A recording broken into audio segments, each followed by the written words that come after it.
Majority Leader.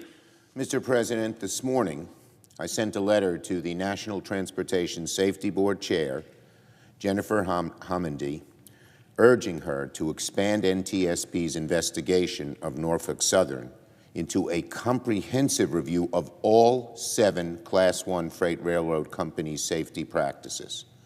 Though the NTSB is currently investigating the toxic derailment in East Palestine and Norfolk Southern's questionable safety culture, I want to make something very clear.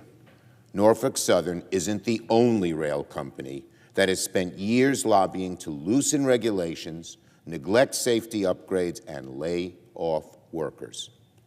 Norfolk Southern is just one example of a dangerous, industry-wide trend within the rail industry that puts profits over people's safety.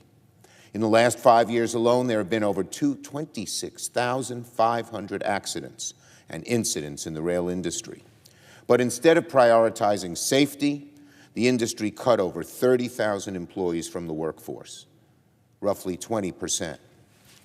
We need the NTSB to expand its investigation because the current data can only tell part of the story. The data tells us how many accidents have occurred, but we want to know if they occurred in populated areas and how many gallons of oil were spilled or which toxic chemicals were released. We also need to know which of these accidents occurred because the tracks were severely degraded or poorly designed.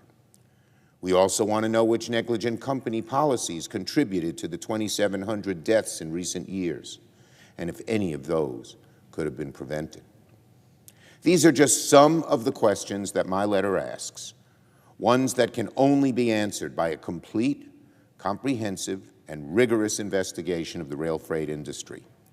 I hope NTSB expands its investigation to include the safety practices and culture of all Class I freight railroads. It's a necessary step to assure Americans that freight rail safety will improve. In the meantime, I again commend my colleagues, Senators Brown and Vance of Ohio, Fetterman and Casey of Pennsylvania, for introducing bipartisan legislation to improve rail safety and provide a check on the railroad industry.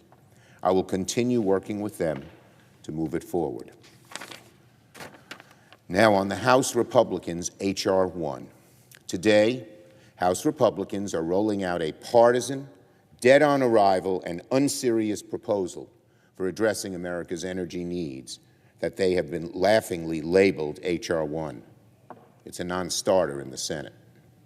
Republicans' so-called energy proposal is as bad and as partisan as it gets.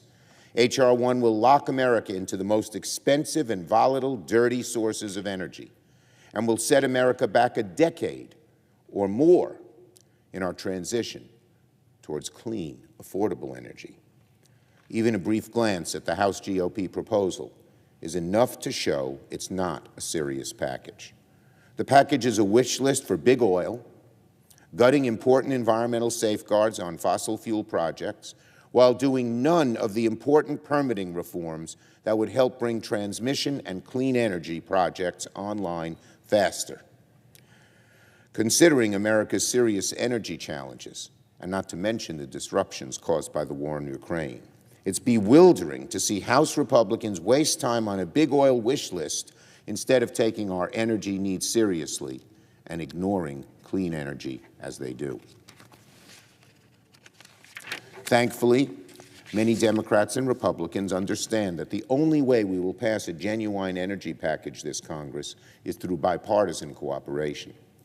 I'm glad that there are good faith talks underway right now between both parties in both houses to figure out what sort of permitting deal is possible.